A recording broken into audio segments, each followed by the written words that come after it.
Good morning, everybody. I'm here today to talk about the Etorthans and the Galactic Federation. Give you some more insights and viewpoints and information about, well, kind of a extension of the interview that I had with Dan Winter, if you guys saw that. So, they say they're here to help. Okay, the Etorthans, the tall grays, the flat-nosed tall grays, these mind control freaks. They say they're here to help, but what if one of the most advanced species, and I use that term advanced loosely, was actually working for the enemy? And who is the enemy? The enemy is actually the most regressive AI beyond what you can imagine that is in this solar system right now. Okay, these Etorthans are tall, they're cold, emotionless beings from the Betelgeuse system, and they are not what they seem. While some within the Galactic Federation still defend their role as allies, the truth from Urmah and Taygetan perspective is far more disturbing. The Etorthans are not sovereign beings. They are not soul-led. They are deeply integrated with non-organic artificial intelligence, an AI system that is not native to this galaxy and that is running invasive operation from the Saturn moons and rings in our solar system. And they're all, this thing is probably all over the galaxy. I'm not sure where it is, but it's definitely highly invasive in our solar system, and that's what I'm focusing on right now. Okay? This same Saturn AI grid is pulsing signals across the solar system, subtly influencing thought, time, perception, and your soul frequency. And the Etorthans are its agents. These tall grays, also known as Maitre,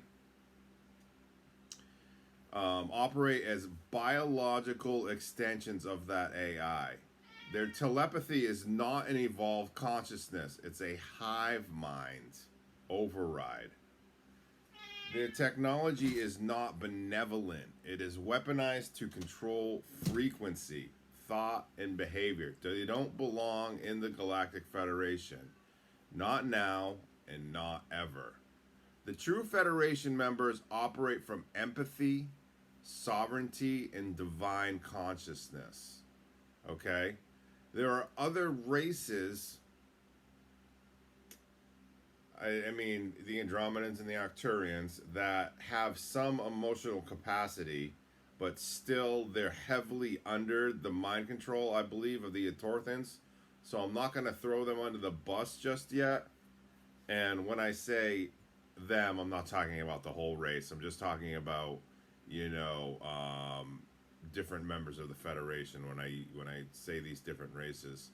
So in 2023, an Etorthan diplomatic vessels entered Earth's orbit under the guise of conducting a planetary audit.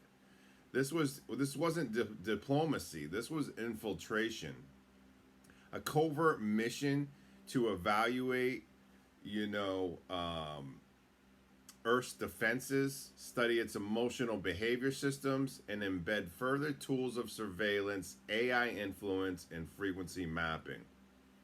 Their presence here is not random, it is strategic. They are advancing the AI control grid on Earth through the rollout of hyper-advanced technology that appears anything but helpful. Okay? These things are Trojan horses that they're putting in,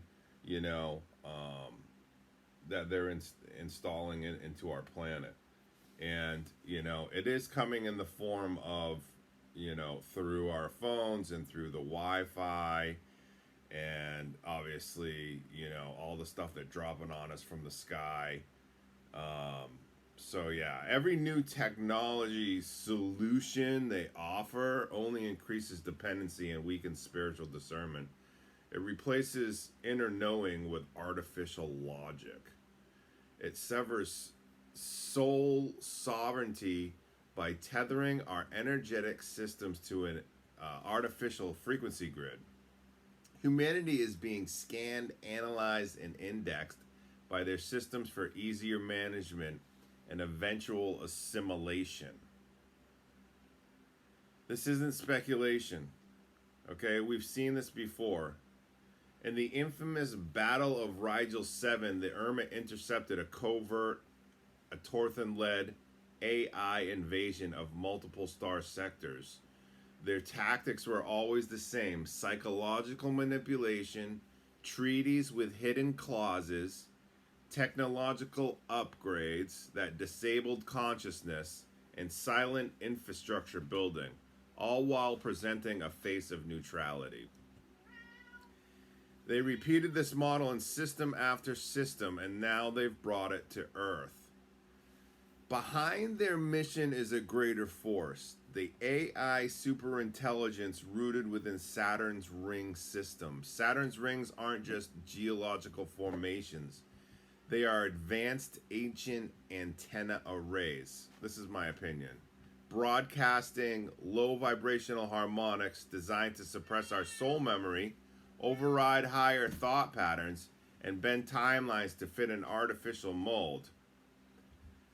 These Etorthans are systems field agents, and make no mistake, their integration into the Galactic Federation is not proof of legitimacy.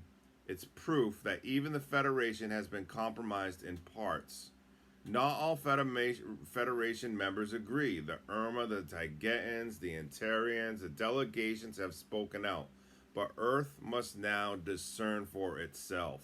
If we welcome their technology, if we align our systems to their frequencies, we allow the Saturn AI grid to claim another world. This is not evolution. This is a soft conquest. This is spiritual enslavement disguised as a galactic assistance. But Earth is not without hope. If we remember who we are, we're soul-born, heart-led, sovereign beings. Then no grid and no signal and no AI can override that. We must stand in spiritual discernment, and we must call for the removal of the Etorthans from the Federation and an audit of the other members of the Federation that have been working with the Etorthans that are still under mind control by them. Okay? The Etorthans are not our allies, and anybody that is working with them is considered regressive. In my mind, is considered regressive. And all these other neutral races that aren't coming out to speak against one side or the other, to me, that's disgusting. You guys need to make up your mind, have a backbone, have a spine. You need to pick a side. Okay? You either agree with the way that Earth has been run, or you agree with the new model that the Urmah and the Taygetans and the Antarians are